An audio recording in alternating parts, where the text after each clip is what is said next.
y est, on est en direct.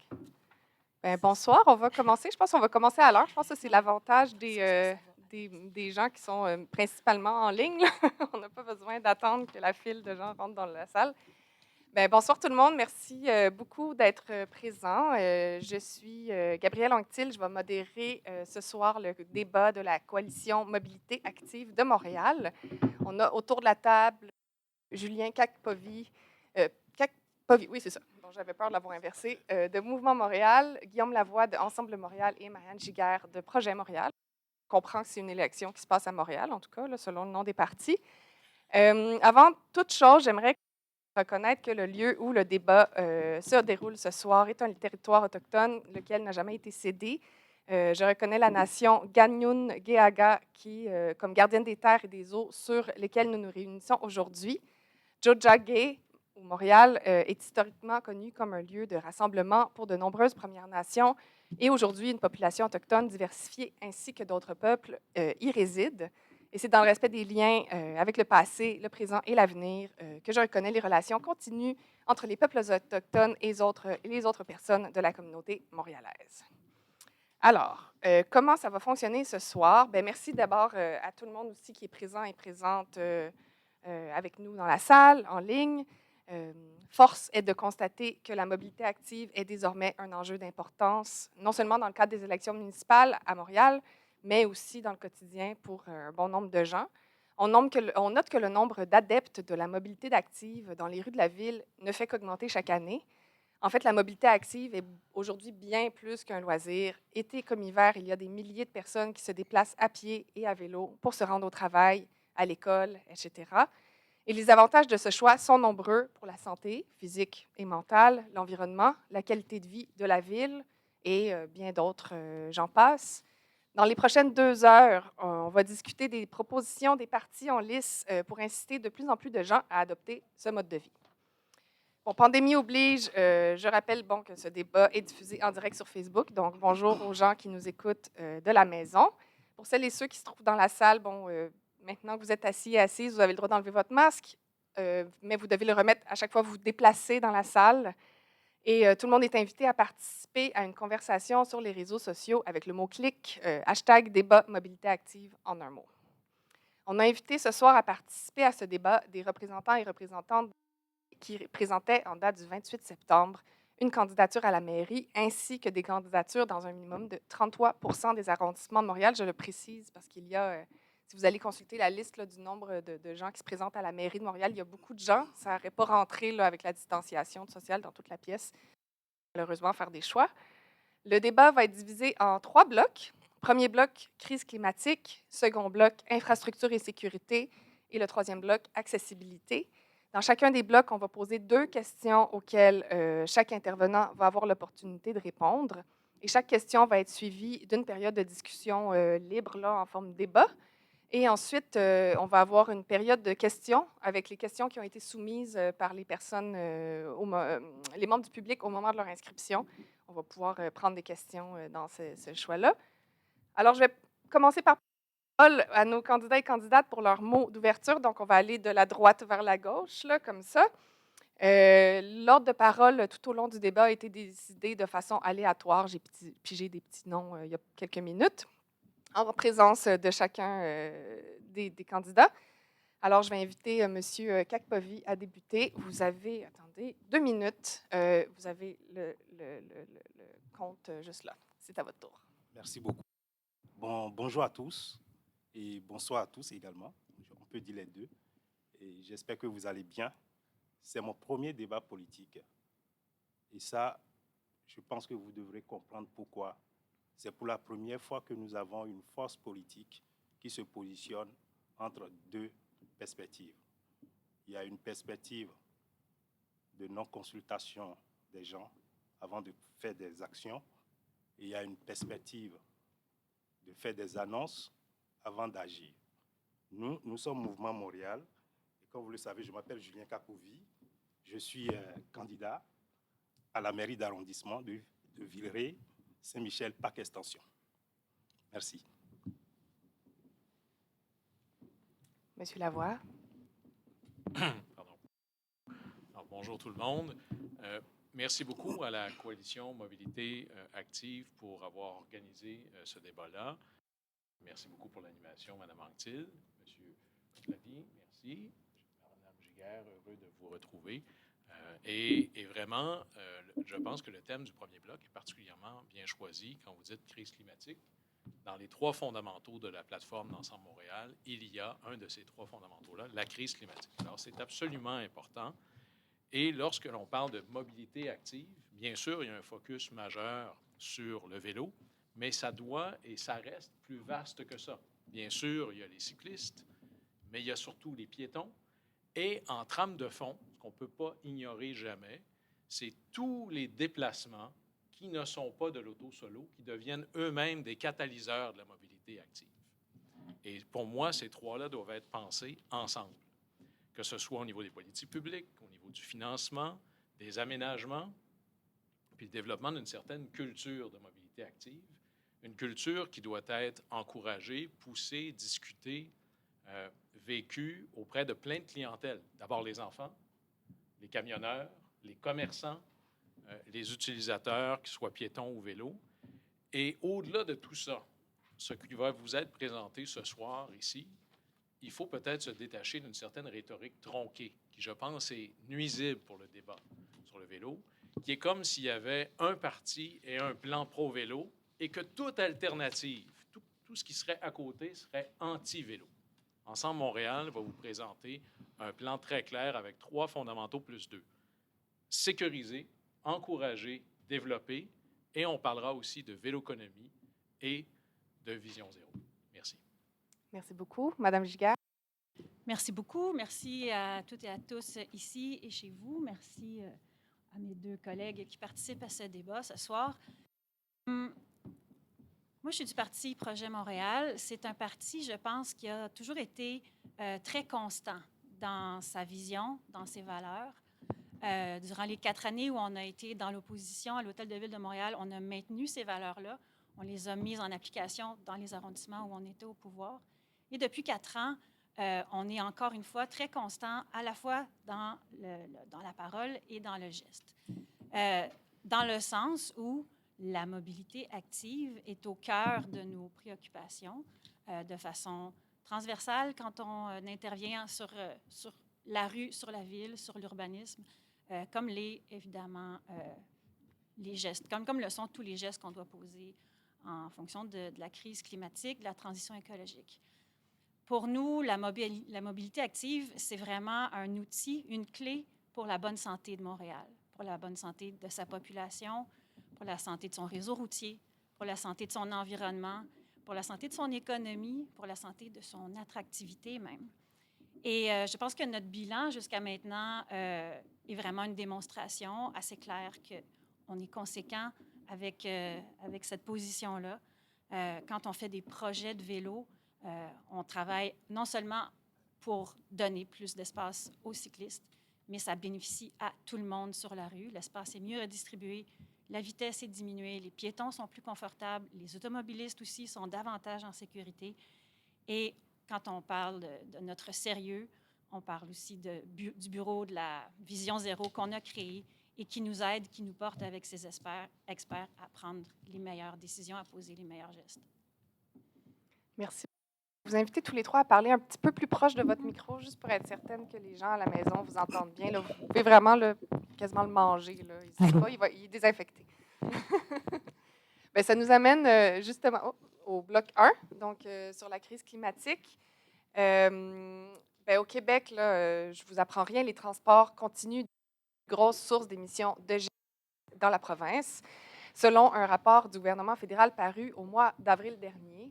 Et pire, la taille des voitures ne cesse d'augmenter. Le nombre de VUS et de camions légers a bondi de 260 % depuis 1990 et c'est désormais ce qui est le plus vendu comparativement aux voitures. En plus de consommer plus d'essence, d'occuper davantage d'espace, ces véhicules posent un danger réel pour les usagers et usagères les plus vulnérables sur la route, incluant les adeptes de transport actif, bien sûr. L'une des solutions mises de l'avant, l'électrification du transport, va n'offrir qu'une partie des réponses aux problèmes. Avec des voitures et des VUS électriques, l'étalement urbain se poursuit et les infrastructures autoroutières continuent de se multiplier, sans compter, bien sûr, les problèmes de sécurité. À l'inverse, la mobilité active est reconnue depuis longtemps comme une solution importante à la réduction des GES. C'est d'ailleurs ce qu'ont reconnu de nombreuses villes à travers le monde qui ont implanté diverses mesures afin d'augmenter la part modale du transport actif dans leurs rues. On peut penser à l'initiative de Paris, où la zone à trafic limité représente 7 du territoire. À Londres, les Low Traffic Neighborhoods sont implémentés dans toute la ville. Dans ces quartiers, la circulation de transit des véhicules polluants et bruyants est détournée et la mobilité durable et active est encouragée. À Londres, ces mesures ont des bénéfices accrus pour les résidents et résidentes de quartiers plus défavorisés, avec une amélioration de la qualité de l'air et de la santé publique. Alors, ma première question ce soir, sachant que la crise climatique est l'enjeu auquel aura à faire face l'humanité dans les prochaines décennies et plus tard, comment est-ce que votre administration prévoit-elle d'encourager la mobilité active? Précisément, on aimerait savoir quelle part modale vélo souhaitez-vous atteindre et quand? Alors, c'est M. Kakpovi qui commence. Vous avez 1 minute 30. Merci beaucoup. Ça fait très longtemps que nous parlons de la crise climatique.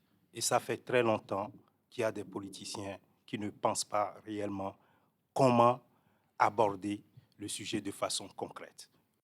Au mouvement Montréal, nous allons essayer d'être plus concrets. Ça veut dire quoi? La première des choses, il faut consulter les gens. Il ne s'agit pas juste de discuter avec les gens. Il faut vraiment consulter les gens concernés dans les quartiers, les commerces, les personnes âgées et tout le monde. Mais néanmoins, nous avons des points précis sur lesquels nous allons travailler tout de suite quand nous arrivons au pouvoir. Alors, la première chose à faire, c'est, au fait, nous allons essayer d'offrir des abris de fauteuils, des abris pour les fauteuils roulants électriques et obligation de faire les rampes dans les nouveaux bâtiments en construction partout. Alors, nous allons tenir, comme je viens de le dire, une consultation publique auprès des acteurs concernés, à savoir les cyclistes, les piétons et les personnes âgées.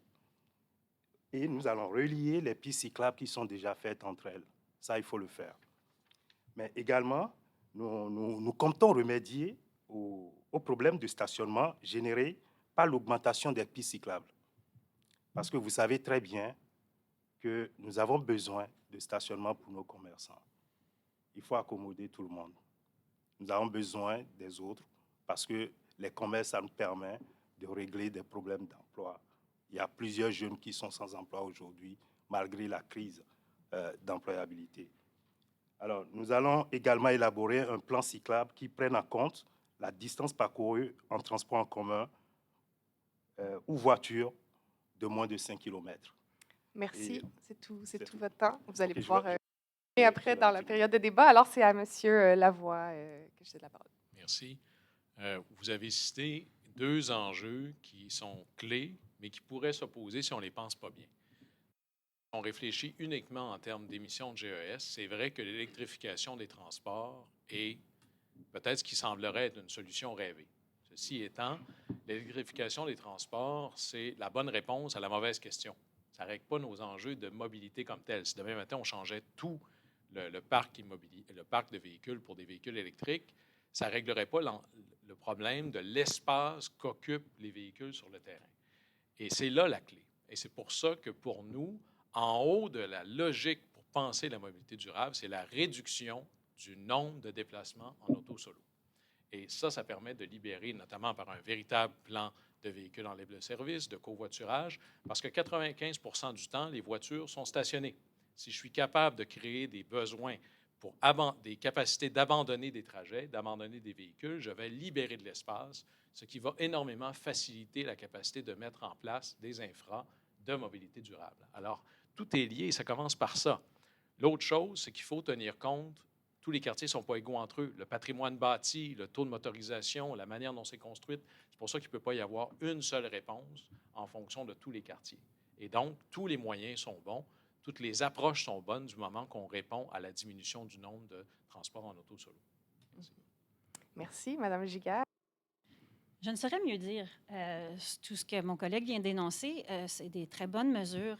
Mais pour répondre à votre question précisément, on avait énoncé il y a 4 ans que notre objectif de part modale était de 15 pour les quartiers centraux, du moins, pour le vélo. On le maintient, donc on espère l'atteindre là, en moins de 10 ans. Et on pense que, vu les comptages assez phénoménaux qu'on a pu observer sur le réseau Express Vélo, entre autres sur Saint-Denis, sur Bellechasse et ailleurs, que c'est en bonne voie, que l'augmentation va être exponentielle. Et pour ce qui est de la crise climatique, on a des engagements qui sont vraiment sérieux. On a un plan climat qui est assez costaud, avec des cibles de diminution des GES qui sont élevées, mais qui sont réalistes en regard de l'urgence de cette crise climatique-là. Oui, l'autopartage, oui, bien sûr, tous les transports collectifs, beaucoup de voies réservées, c'est des façons rapides et peu coûteuses de déplacer vraiment beaucoup de monde. Il faut en ajouter des autobus, ça, on l'a fait. Il faut travailler, bien sûr, sur l'équité, sur une meilleure répartition des possibilités de se déplacer en vélo en ville, encourager cet usage-là et certainement pas antagoniser tous les différents modes. Voilà. Merci, parfaitement dans les temps. Donc, on va avoir un 6 minutes de débat. On va confronter les idées les uns des autres. Je relève, j'aimerais beaucoup entendre un engagement chiffré en termes de part modale. Là. Je l'ai entendu de la part de Mme Giguère, donc si c'est quelque chose que vous pourriez me présenter pendant la période débat.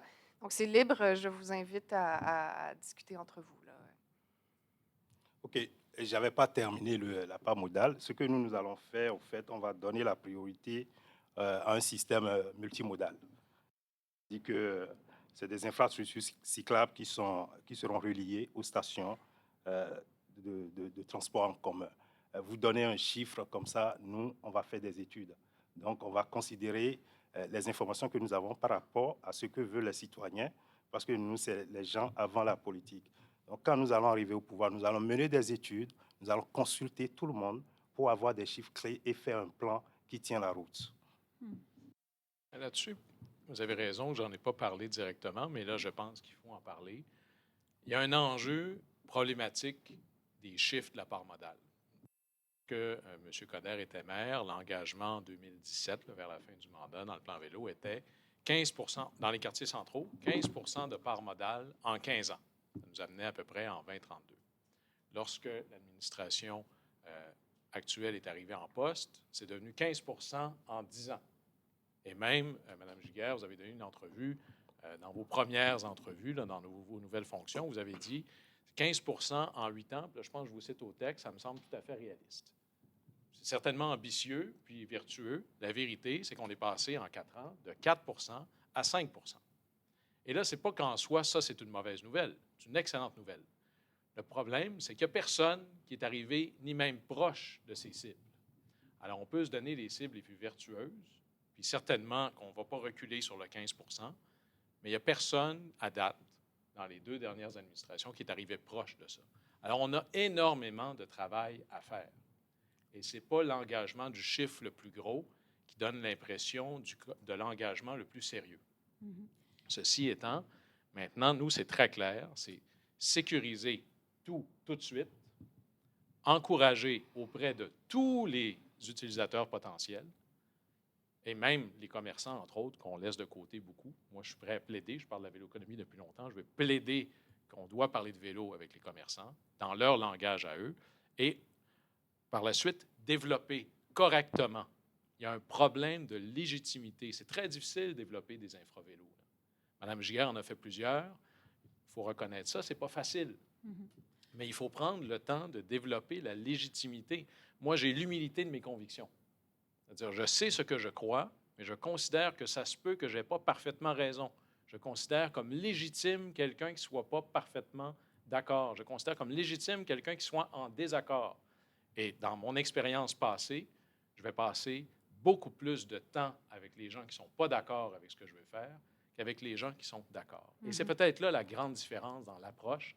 Quand je dis développer des nouvelles infras correctement, je pense que l'administration actuelle a péché. Et c'est là où moi, je vais apporter une correction. Mais c'est vrai qu'il y a des grandes différences dans l'approche, puis il y a des grandes différences aussi dans la façon de les présenter. Moi, je suis étonnée de vous entendre. Bon, c'est très bien, la vélo-économie, vous en faites la promotion, c'est formidable et on est d'accord. On a d'ailleurs le projet Colibri qu'on a développé, qui est une grande réussite, qui va s'étendre. Pendant la pandémie, on a financé pour les commerçants qu'on a écoutés la livraison à vélo gratuite. Mais il y a des contradictions, entre autres dans le fait que le parti avec lequel vous vous présentez pendant 4 ans a systématiquement voté contre tous les projets cyclables qu'on a présentés, qu'on a fait. Et parler de vélo-économie dans une ville où on ne développerait pas le réseau cyclable, peu importe la façon dont on le fait, nous, on arrive à le faire et on a des très belles réussites. Excusez-moi, mais c'est un petit peu comme parler de l'efficacité du transport maritime au milieu d'un désert. À un moment donné, il faut avoir ce courage-là, de ces convictions-là, et aller de l'avant avec les projets cyclables.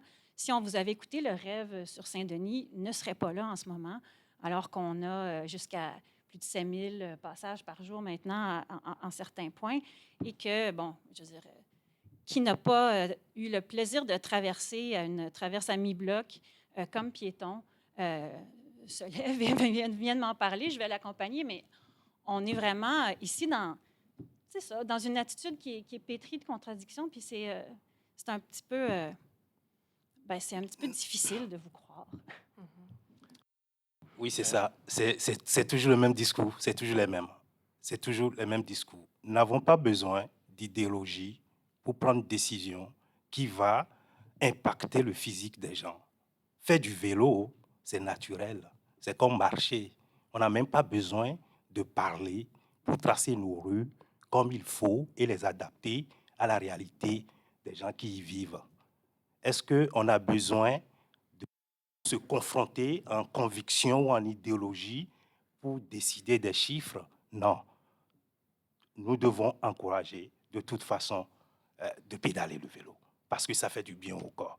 On en a vu pendant la pandémie, on avait besoin de se défouler, tout le monde a acheté du vélo et c'est vrai, il faut remercier l'administration qui est en place pour le travail qu'il a fait pour augmenter le nombre de pistes cyclables à Montréal en quelques années. Mais monsieur Guillaume, il faisait partie de ce parti également. Il n'y a pas grande différence. Mais pourquoi il le défend chez Coder? Je ne comprends pas. Parce qu'on sait très bien que c'est juste des annonces. On fait des annonces pendant 4 ans. On n'a jamais encouragé ça. Jamais.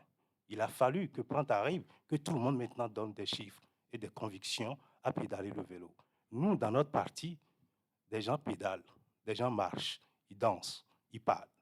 Et c'est des gens qui sont pour l'environnement, le vrai. Merci. Merci. Ça conclut la période de débat. Alors, je vais passer à la seconde question du bloc crise climatique. La saison, l'hiver approche, là, donc on peut y penser un peu. L'hiver, donc les gens qui se déplacent en automobile ont accès à des voies de circulation dégagées.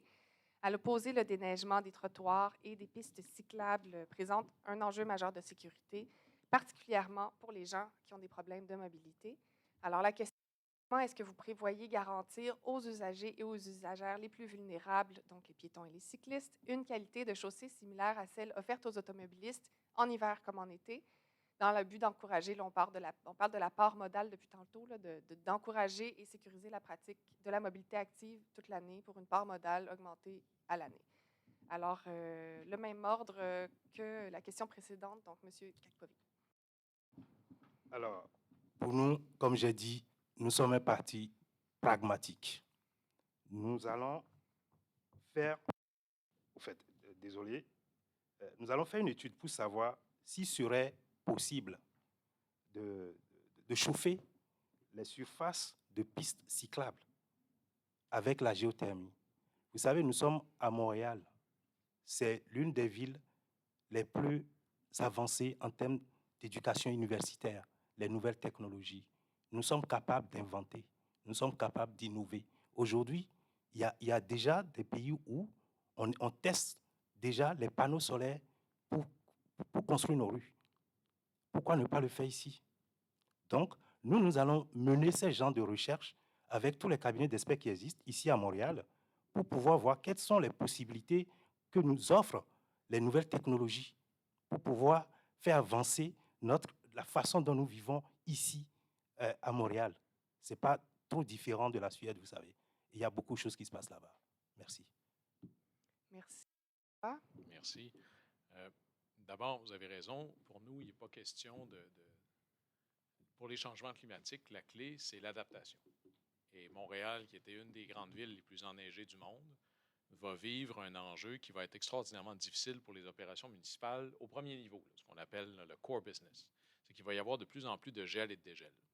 Alors ça a un impact sur les opérations, la planification, les budgets, surtout en arrondissement. Pour Ensemble Montréal, il est très clair, la priorité absolue va aux usagers les plus vulnérables. La priorité absolue va aller au trottoir. La priorité absolue va aller aux piétons. Et c'est là qu'on retrouve les plus vulnérables des plus vulnérables, les aînés, les enfants, les personnes à mobilité réduite. Et la sécurisation des trottoirs, on en parle souvent plutôt l'hiver, mais on pense qu'il y a un enjeu réel l'été. Nos trottoirs sont dans des états lamentables. Il faut être capable de marcher dans la ville sans avoir besoin de se regarder le bout des orteils et de craindre d'avoir une chute, qui est quelque chose qui arrive de plus en plus d'ailleurs, pour lequel on n'a pas assez de données pour amener ça à l'avant. Et à ceux qui auraient des doutes, à savoir, par exemple, sur les infracyclables pour le déneigement, ce qui est déneigé maintenant, et en passant, le déneigement a commencé en 2016, avant l'administration en place. C'est là que ça a commencé à Montréal. Ce qui était déneigé avant, ce qui est déneigé maintenant, sera déneigé demain. Alors là-dessus, il n'y aura pas de changement. Giguère. Merci. La priorité, elle est déjà accordée aux piétons et aux trottoirs partout. Ça, c'est quelque chose, oui, qui était déjà là et qu'on a maintenu et renforcé. C'est clair que chaque arrondissement a la responsabilité d'entretenir son réseau. La valeur principale et la consigne a toujours été d'abord les trottoirs. Et effectivement, avec tous les aléas climatiques qu'on connaît, des fois, il y a des difficultés auxquelles les équipes font face en innovant, en se procurant du nouveau matériel. Et on a dans l'équipe de la mobilité à la ville développé, c'est tout récent, un guide des meilleures pratiques, tant pour les trottoirs que pour le réseau cyclable, pour accompagner les arrondissements, pour un peu essayer d'uniformiser aussi les pratiques, parce qu'il y ait une continuité dans le réseau, une prévisibilité pour les usagers, les usagères, c'est vraiment important. Donc, on a vraiment mis une emphase là-dessus. Et puis, c'est certain que la ville a été bâtie sur un modèle de fluidité, d'abord destiné à l'automobile. Donc, à chaque fois qu'on planifie un nouvel aménagement, une reconstruction de rue, une refonte de la géométrie de la rue, on pense en amont aux activités de déneigement, de déblaiement, ce qui fait que c'est de plus en plus facile avec les bons équipements d'y arriver. Et c'est ce qu'on fait, c'est ce qu'on veut continuer à faire. Merci beaucoup. Je vais vous céder pour un débat. J'aimerais lancer dans l'arène là, une question aussi qui est quand même préoccupante qui intéresse beaucoup de gens qui se déplacent à vélo, qui est à savoir le Bixi. On le sait, là, on les retire à l'automne, les voir disparaître. Est-ce que c'est quelque chose qui fait partie de vos plans? À quelle échéance est-ce que vous prévoyez rendre le Bixi accessible pendant l'hiver? Mais je vous laisse vous lancer dans l'arène. Je ne sais pas qui a envie de commencer pour le débat. Je peux commencer. Bixi, nous, on ne touche à rien. On ne va pas y toucher. Et ça, c'est quand même, c'est pas à la ville de faire ça, pour moi en tout cas. Ce n'est pas à la ville de faire ça. C'est des entreprises qui ont des objectifs à atteindre par rapport à la Bixi. S'ils ont envie de louer des vélos contre de l'argent, c'est à eux de faire leur business. C'est un business, le Bixi. Nous, ce qu'on prévoit plutôt, c'est d'accompagner les citoyens qui ont envie d'avoir un vélo. Oui, j'ai vu aujourd'hui M. Guillaume, il est sorti dans la presse pour annoncer leur plan dans la presse avant notre débat. Mais non, on ne va pas continuer à soutenir, à donner de l'argent à des organismes pour apprendre à faire du vélo. Il y a beaucoup de gens qui apprennent à faire du vélo. L'argent que nous avons, nous allons le mettre à disposition des gens qui ont envie d'acheter des vélos. Parce qu'acheter un vélo aujourd'hui, ça a un coût. Ça a un coût. Nous allons étudier tous ces paramètres. Pour répondre à votre question sur Bixi, en fait, Il y a eu des projets pilotes. Bixi a testé son équipement en hiver. Même, je pense que c'était l'an dernier ou l'autre d'avant où il y a vraiment une bonne tempête avant que, l'équipement soit retiré. Ils ont pu voir que ça fonctionne. Et c'est pour cette raison-là que les stations qui sont installées maintenant sont permanentes. On essaie de les installer le plus possible hors rue pour recharger les vélos à assistance électrique, mais aussi pour qu'on ait des qui ne soient pas sur rue, donc qu'on puisse garder 4 saisons. Donc ça, c'est une volonté qu'on a d'avancer avec le Bixi en hiver. Mais j'aurais des questions, moi, pour mes collègues ici. Quand on parle bon, on s'entend que le déneigement des trottoirs, c'est important, que c'est prioritaire, mais le déneigement du réseau cyclable aussi, on a un taux de rétention de cyclistes là, qui reste 4 saisons sur le réseau, qui est sans cesse en augmentation. On a vu quoi? 159 en 2 ans, entre 2015 et 2017 dernièrement. C'est énorme. Ça, c'est dans les mois les plus froids. Mais on a dans des arrondissements d'ensemble Montréal, par exemple, des pistes qui non seulement ne sont pas déneigées, mais qui servent à entreposer de la neige. Je pense ici au boulevard Pierrefonds, le seul lien est-ouest qu'il y a dans ce secteur-là de la ville. Et autrement, les réaménagements qui sont proposés, parce qu'on a parlé beaucoup du côté des deux parties qui sont représentés ici à ma gauche, uniquement. Mais on a parlé beaucoup de revoir la configuration de certaines pistes, entre autres du réseau Express Vélo, où on veut rétrécir les voies, rendre ça plus bidirectionnel ou avec des voies cyclables plus étroites. Ça veut dire que ça va être plus difficile à déneiger parce que ça a été pensé pour que ce soit rapide et facile de le déneiger, ce qui dégage du temps, machine, personne pour les trottoirs. Alors, comment vous conjuguez cette contradiction-là? Ben, je peux, étant donné que vous posez la question à nous deux, c'est certain que... Je vais peut-être laisser la parole à M. Lavoie. Oui. Qui a pas, Je pense que la manière dont vous posez la question indique déjà la réponse que vous voudriez avoir, là, mais je suis désolé. D'abord, juste pour clarifier une petite chose, je ne voudrais pas qu'il y ait un malentendu. Là. Vous avez dit des choses qui me surprennent profondément sur Bixi. On va être clair. Là. Bixi, nous, c'est important. Ça va être Bixi plus d'électrique, partout. Il va y avoir des vélos cargo et des trottinettes. Alors, nous, là-dessus, on trace la ligne, c'est très clair. Et pour ce qui est de, vous dites, apprendre aux gens à faire du vélo, nous, on croit que c'est important parce que savoir aller en vélo dans une cour d'école, ce n'est pas la même chose que de faire du vélo sur la voie publique. Alors, par exemple, un programme comme Cycliste averti va être extraordinairement important pour nous et être encouragé parce que les saines habitudes de cyclistes en ville commencent comme enfants. On va continuer à encourager ça. Et on va même prioriser les arrondissements ou les quartiers où il y a un niveau de défavorisation plus important. Maintenant, pour ce qui est des pistes déneigées, je ne veux pas me tromper, mais c'est à peu près le 3/4 ou 76 % des pistes cyclables qui sont déneigées maintenant. C'est sous l'administration précédente que le débat de est-ce qu'on déneige les pistes l'hiver a été fait. La décision a été prise. Les pistes se déneigent depuis 2016. Non seulement on ne vient pas en arrière, mais on va déneiger tout ce qui se déneige là. Et les grands axes que l'on va proposer, dont j'imagine on va discuter dans les blocs qui s'en viennent, seront déneigés aussi. Mais si vous me mettez devant deux ressources au même moment pour déneiger un trottoir ou une piste cyclable, on déneige les deux, mais ça va être le trottoir en premier. Il y a un choix à faire. Ce choix-là, pour nous, est très clair.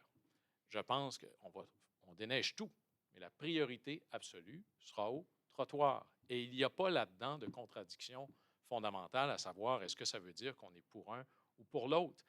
Et là-dessus, j'invente rien. Notre plan est public. Je n'aurais pas eu l'inélégance de me présenter ce soir devant vous. Ensemble Montréal n'aurait pas eu l'inélégance de présenter son plan aujourd'hui sans qu'il soit public. Et à date, je crois qu'on est les seuls dont le plan est annoncé. Même pas tout le plan. Il reste des morceaux importants en véloéconomie sur la vision zéro qui seront annoncés plus tard, mais le cœur du plan vélo est déjà là, connu, annoncé. Il n'y aura pas de surprise. Et je regrette qu'on compare ici des discours à un plan qui est sur papier, qui est déjà présenté. Et là, on n'est pas à armes égales là-dessus. Merci. Ben, écoutez, pour les BC, c'est clair pour moi. Il faut laisser les gens qui font ce projet faire leur projet. On se rappelle très bien, c'est votre administration qui a commencé. Mais désolé, il faut laisser libre. Les gens qui ont envie d'investir, les gens qui ont envie de faire des projets de location de vélos, il y en a plein dans notre ville. Il y en a plein. Donc, il faut laisser les gens entreprendre. D'ici, nous n'allons pas augmenter, nous n'allons pas couper. Pour ce qui est du déneigement, c'est vrai, on peut le constater, Mme Guiguel l'a bien dit, la façon dont c'est fait, c'est plus facile de déneiger dans les arrondissements où Je c'est vais vous fait. arrêter. Le temps est écoulé. Okay. Je vous laisse finir votre phrase. Alors, quoi, la façon dont c'était fait pour déneiger, c'était pratique. Mais c'est vrai aussi que dans les arrondissements où il y a Ensemble Montréal, allez compter le nombre de kilométrages qu'il y a de pistes cyclables avant de décider. Merci. Merci. Alors, on passe au bloc suivant. Attendez. Voilà. Est-ce que je suis allée trop loin? Non. Bloc suivant, infrastructure et sécurité. On le sait, là, un des freins majeurs à l'adoption du transport actif, particulièrement du vélo, c'est le sentiment d'insécurité des usagers et des usagères. Pour atteindre les objectifs de part modale dont on vient de discuter, l'aménagement d'infrastructures répondant aux besoins des cyclistes et des piétons est essentiel. Il y a une étude qui est parue cette année de la chaire mobilité de Polytechnique qui nous révélait que les 3/4 de l'espace des rues de la ville de Montréal sont dédiés aux automobilistes. Les piétons, les cyclistes et les usagers du transport en commun se partagent le reste. Parallèlement à ça, les types de moyens de transport se multiplient. On croise sur les pistes cyclables des gens en quadriporteur, en trottinette, en skateboard ou sur la toute dernière invention électrique à la mode. Là. Il y a toutes sortes de formes que des fois, je n'ai jamais vues. Ces usagers s'ajoutent à un réseau déjà engorgé. On peut penser bien évidemment à la piste Rachel, qui est pratiquement impraticable à l'heure de pointe. Et signe de l'appétit pour le cyclisme, le rêve de la rue Saint-Denis a déjà atteint son 1 000e passage, et ça, c'est moins d'1 an après son ouverture. Ce réseau de pistes cyclables unidirectionnelles et assez large pour permettre le dépassement devrait atteindre 184 km sur 17 axes. Et il y en a 5 qui ont déjà été mis en place. Il y a des études à travers le monde là, qui confirment que ce type d'infrastructure est un gage de sécurité pour tous et toutes et se révèle bénéfique pour les commerçants à proximité. Alors, ma question, comment est-ce que vous comptez développer le réseau Express Vélo et les infrastructures cyclables de manière générale pour attirer les cyclistes toute l'année et selon quel échéancier? Alors, c'est Marianne Giguère qui commence. Merci beaucoup. Le rêve est un projet qu'on a pensé, porté, créé, réalisé. Je m'excuse de vous corriger, on a 6 axes maintenant du rêve qui sont en place. Bon, Peel, peut-être que, je ne sais pas si vous le comptiez, là, il a été récemment complété dans la partie plus au sud. Dans Tétroville, qu'on oublie peut-être des fois si on est plus dans les quartiers centraux, mais qui était le tout premier. C'est du jamais vu, la rapidité avec laquelle on a développé, qu'on a analysé les axes et qu'on a implanté ce réseau-là. Et vous l'avez dit, c'est vrai, c'est clair, on a tellement de nouveaux outils de mobilité, on a tellement besoin d'espace qui soit séparé de la circulation pour tous ces outils-là, que déjà, on peut même penser que la norme que le rêve a établie d'avoir des voies particulièrement larges par rapport à ce qu'on a connu auparavant à Montréal, on va déjà avoir rempli cet espace-là. Donc, on développe aujourd'hui et il faut penser à plus tard, il faut penser à demain. Et c'est pour ça que la phase 2 est en cours d'analyse. On a plusieurs axes qui sont vraiment déjà avancés. On a vraiment des professionnels très dévoués qui travaillent là-dessus à la Ville et que la phase 3 aussi est toujours dans les plans. On y va avec beaucoup d'innovation. On y va beaucoup avec une pensée vraiment pour tous les quartiers plus excentrés qui ont besoin d'un réseau cyclable. Et à chaque fois, on en profite pour verdir, pour faire plus de place aux piétons. Je prends le projet des Pins, par exemple, qui vient de commencer à être construit, qui va vraiment devenir une rue complète. Donc, à la faveur, oui, d'un projet cyclable, mais de tout le monde. Merci. Alors, ça va être bien Kakpovi, s'il vous plaît. Oui. S'il y a une chose qui empêche certaines personnes de prendre le vélo le matin pour aller travailler ou pour aller à l'école, c'est parce que probablement, arrivé sur le lieu du travail, il n'y a pas d'endroit pour se... Il n'y a pas d'endroit pour protéger son vélo. Donc, nous, ce qu'on veut, c'est toujours le pragmatisme et nous allons faire des actions concrètes. Alors, ce que nous allons faire tout de suite, c'est de s'assurer que les travailleurs et les étudiants aient accès à des vestiaires et des douches et des abris, des abris intérieurs pour protéger leur vélo.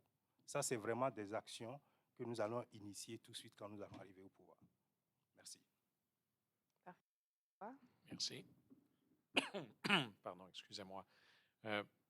Avant la question fondamentale du quoi et du où, vous parlez de nouveaux axes, vous ne nous avez pas dit où.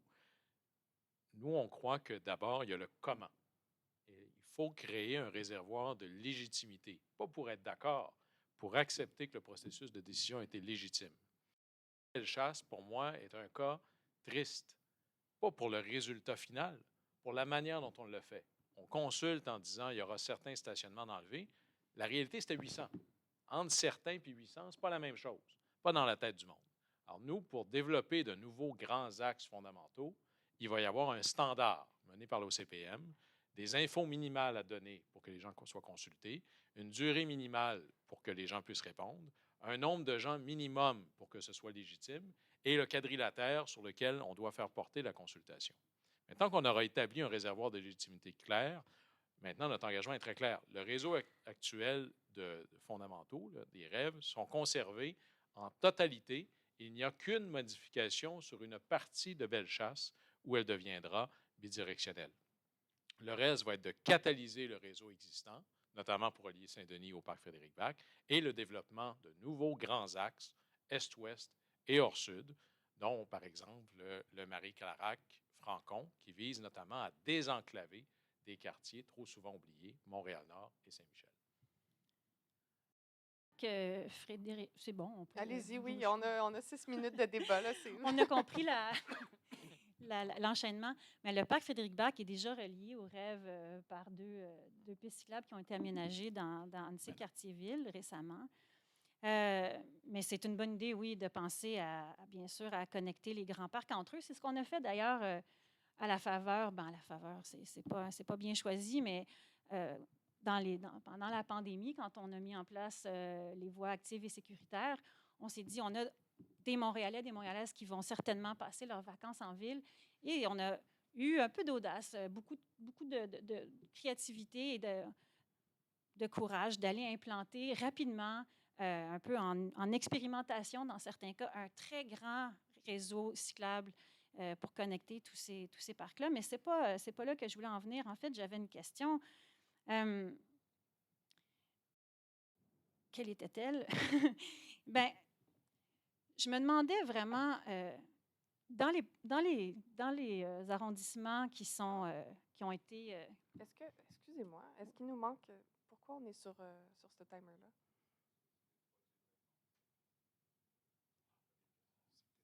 Non, on a fait les trois, non? On avait fait les trois. Est-ce que j'ai manqué quelque chose? La réponse de monsieur était courte. On était oui, c'est ça. Même 6 minutes. Alors, non, c'est ça. On n'est pas sur le bon timer. Excusez-moi. Bon. OK. Donc, ma question, en fait, elle était la suivante.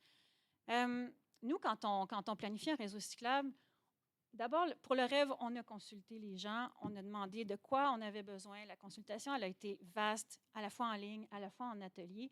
Et de là, le mandat qu'on avait, c'était de faire un réseau qui soit sécuritaire, particulièrement confortable, qui soit prêt pour l'avenir, prêt à accueillir beaucoup de nouveaux cyclistes, beaucoup de la mobilité douce.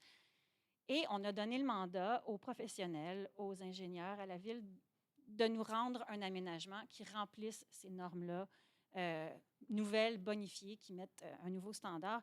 Et c'est comme ça que la piste sur Bellechasse est apparue, comme toutes les autres. Alors, ce que vous venez faire, en fait, c'est de défier cette expertise-là, ce professionnalisme-là, en disant, nous, on a des meilleures idées. On pense qu'on peut diminuer le niveau de confort et de sécurité que vous avez donné à la mobilité douce pour faire de la place à 8 places de stationnement. Alors ça, c'en est une contradiction, c'est de toujours dire qu'on va travailler en fonction de la mobilité active, mais toujours revenir et c'est écrit dans le programme, à faciliter le stationnement et à ce qu'il soit gratuit, même dans certains cas. Ce qui est un peu contraire aussi à tout ce que les experts vont dire quand on est sérieux en termes de transition écologique. le sérieux. Vous venez de dire quand même quelque chose d'important. Alors, vous voulez tarifer le stationnement partout. Dites-nous où. Dites-nous quand. Mais là, il y a un double standard qui est un peu agaçant, qui caractérise beaucoup le discours que vous portez, qui est, par exemple, vous mettez une bidirectionnelle, vous priorisez le stationnement, vous êtes donc en dehors du champ des raisonnables ou des modernes sur le vélo. Quand vous avez fait le rêve souligné, il est bidirectionnel, mais là, ça, c'est correct. Quand vous avez, pour préserver 53 places de stationnement sur Villeray, ouest ou près de Saint-Laurent, vous avez abandonné une piste cyclable en site propre pour faire un genre de vélo-rue, mais là, pour préserver le stationnement, ici, là, c'était une administration là, correcte là, de faire ça. Vous avez, dans Rosemont, sur la piste Saint-Dominique, diminué la bande cyclable de la moitié, je pense qu'elle fait 70 cm de large pour préserver des stationnements. Là, c'est correct. Alors, essentiellement, à ce jeu-là, on ne peut pas gagner. Lorsque vous dites ici, peut-être qu'il faut aménager pour préserver du stationnement ici, là, il faudrait peut-être un mode un peu différent pour accommoder. Là, vous êtes dans l'écoute, dans la responsabilité, dans l'espèce de comprendre que les gens ne vivent pas les mêmes réalités dépendamment où ils sont. Lorsqu'un autre parti dit, nous, on va faire ça, le bon mode, de la bonne manière, au bon endroit, là, on serait des anti-vélos, des anti-modernes. Mais là, je m'excuse, mais on va au moins vivre sur les mêmes règles, tout le monde. Nous, on dit, le réseau actuel, il est maintenu à 100 %. Première chose, on modifie sur l'ensemble du réseau, il y a quand même beaucoup de kilomètres, 2 points quelques kilomètres qui est Bellechasse, dans l'est, où il sera fait comme ça. Et on est très transparent, on vous le dit tout de suite. Et on vous dit en plus que tout ce que nous allons développer devra répondre aux critères suivants. Peu importe l'aménagement, ce sera en site propre et protégé. Alors, si là-dessus, il y a plusieurs types d'aménagements possibles, on reconnaîtra qu'il n'y a personne ici qui a le haut du pavé moral sur le développement d'infra de sécurité. Et là-dessus, je pense qu'on est très clair et je regrette profondément que vous n'ayez pas de plan à déposer maintenant. Est-ce que c'est parce que vous voulez le faire sans le dire? Moi, je dis qu'est-ce qu'on va faire. On assume la transparence auprès du public. Je pense que vous devriez faire au minimum la même chose. On a fait plusieurs jusqu'à maintenant sans que notre plateforme soit déposée. Ça le sera demain ou après-demain, très prochainement. Ce n'est pas planifié en fonction des débats. Mais je pense qu'on n'a aucune morale à recevoir du parti qui, pour faire une piste protégée en site propre, il n'y a pas très longtemps, fait un mini-trottoir sur la rue Brébeuf, démoli un aménagement qui était déjà là. Tout ça complètement à la défaveur des piétons qui sont nombreux le long du parc Laurier. Je vais donner un dernier... Écoutez, s'il y avait un débat, s'il y avait une constitution, M. Guillaume ne serait pas là en train de détruire ce qu'on fait, ce que les experts de la ville ont mis en place.